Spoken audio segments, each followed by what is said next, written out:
All right, so uh, have you heard about this DeepSeek AI? It's everywhere I look online, and people are saying it's like the biggest thing since sliced bread in AI. Yeah, it's definitely making some waves. They're saying it can build entire websites in just 9 seconds. Yeah. Like, come on, 9 seconds, that's insane. Yeah. And it can make 8K videos just from like simple text prompts. It's pretty impressive.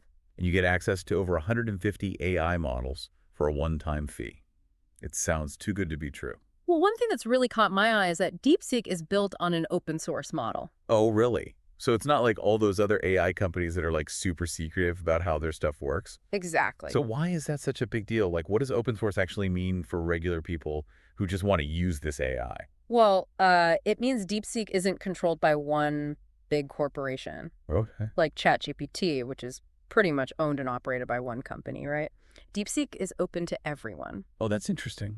So anyone can actually contribute to its development, make changes, adapt it. It's like a much more democratic approach. Yeah. So it's like the Wild West of AI then. Like anyone can just jump in and do whatever they want with it. In a way, yeah. It definitely has the potential to shake things up. That's both exciting and a little scary, honestly. Like, Right. what if someone uses it for something bad? Well, there's always that risk with any new technology. True. But I think the potential benefits outweigh the risks. Okay, so let's talk about those potential benefits then.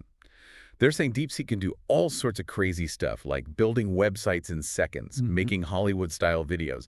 I mean, is that even possible, or is this just hype? It's definitely pushing the boundaries of what we thought was possible. I mean, AI is moving so fast these days. What seems impossible today might be totally normal tomorrow. So you're saying I shouldn't just dismiss DeepSeek as like a scam or something? I think it's worth taking a closer look. They do have some specific examples in their materials. Like they talk about it being able to automatically fix plagiarism, Oh, wow. write really good sales copy, That would be helpful. solve complex math problems, Okay. and even debug code. So it's like having a genius assistant who can do all the hard work for you. Yeah, you could think of it that way. That's pretty amazing if it actually works, that they say it does. It could definitely change the way we work and create things. All right, I'm definitely intrigued now. But before I get too carried away, let's talk about the potential downsides. Because, come on, there's got to be some, Yeah. right? Like, nothing's perfect. Of course. Every technology has its risks and challenges. So what are we talking about here with DeepSeek? What are the red flags I should be looking out for? Well, for one thing, they're saying they're only offering a limited number of licenses. It's like a limited edition kind of thing. Yeah, they're creating this sense of urgency, like you got to get it now before it's gone. Classic marketing tactic. It could be a genuine limitation, though. Maybe they have limited server capacity or something. Or maybe they just want to make it seem more exclusive. Could be. What else? Another thing to think about is DeepSeek's long-term viability AI is changing so fast. Yeah, it's crazy. What if DeepSeek becomes obsolete like next year? A new AI comes along that's even better and faster. That's a good point. It's like investing in a hot new stock that might crash and burn. Exactly. You don't want to put all your eggs in one basket without considering the bigger picture. Okay, so we've got potential FOMO, potential for it to become outdated. Yeah. Anything else I should be worried about? Well, they're advertising a one-time fee, which sounds great, but they don't actually say how much that fee is. The old price upon request trick. Yeah. Makes you wonder if it's going to cost an arm and a leg. Yeah, it's something to be aware of. Okay, so what about support? Like if I have a problem with DeepSeek, who do I call? That's another thing with open source platforms. It's not always clear who you turn to for help. So it's more like a DIY kind of thing. Pretty much. You're kind of on your own, which can be good or bad depending on your level of technical skill. Gotcha. So basically, DeepSeek is this big question mark right now. Lots of potential, but also lots of unknowns. Exactly. It's a mixed bag. Okay, so before we dive into all the technical details, I want to talk about this story I read about this guy named James, who apparently made a ton of money using DeepSeek. Oh, yeah, James. So it's like the ultimate dream, right? Yeah. Make a bunch of money quickly and easily, all thanks to this new AI. It's a pretty compelling story. So tell me more about this James guy. Yeah. What exactly did he do, and how did DeepSeek help him make all this money? Well, according to what I've read, he made almost $4,000 in just 48 hours. Wow. And he did it all by selling chatbots powered by DeepSeek. Wait, hold on. He just made chatbots. That's it. That's what they're saying. I mean, that sounds way too easy. The simplicity is part of the appeal, I think. It makes it seem like anyone can do it. Okay, so how does this even work? How do you sell chatbots? Yeah. Who's buying them, and what are they using them for? Well, there are actually a lot of uses for chatbots these days. Businesses use them for customer service marketing, even lead generation.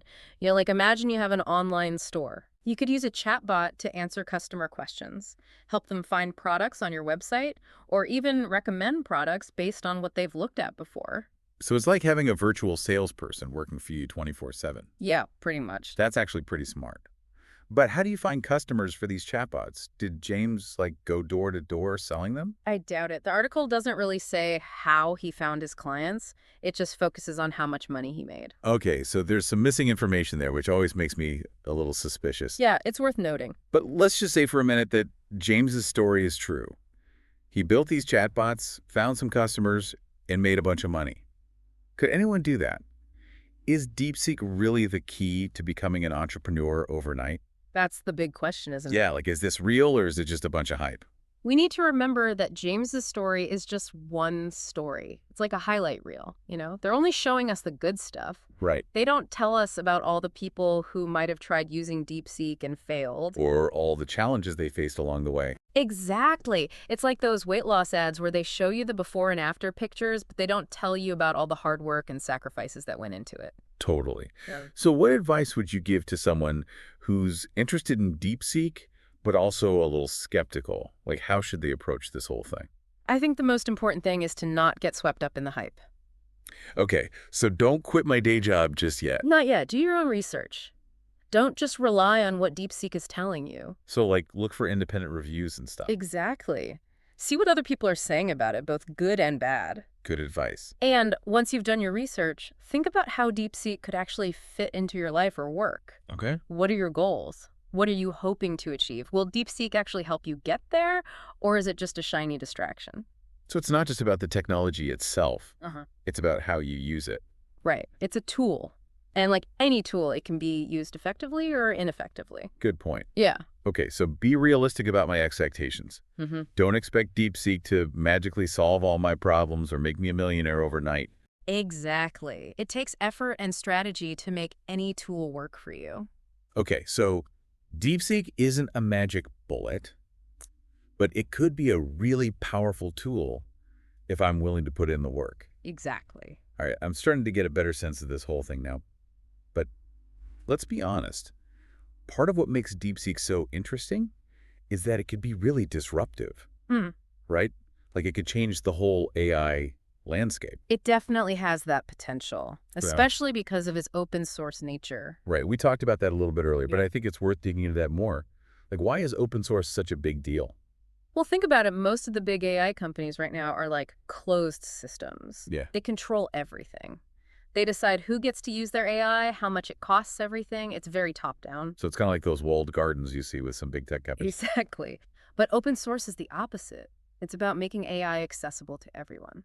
Oh, I like that. So it's like leveling the playing field, giving power to the people. That's the idea. That's pretty cool. And Yeah. how does that make things disruptive? Well, when you give more people access to AI, you get more creativity, more innovation, more people from different backgrounds coming up with new ideas and new ways to use it. I can see how that would be a game changer.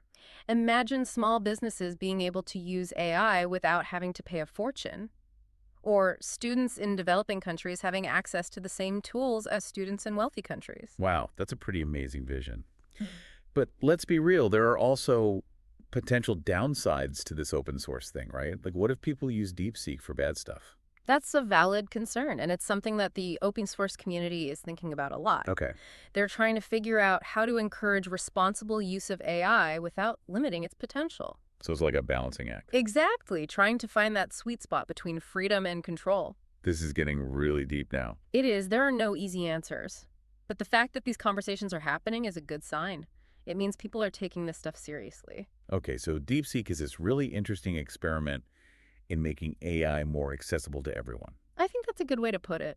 It's a gamble, for sure, but it's a gamble with potentially huge rewards. Definitely. And even if DeepSeek itself doesn't end up being the next big thing, it feels like it's part of a larger movement that's pushing the boundaries of what's possible with AI.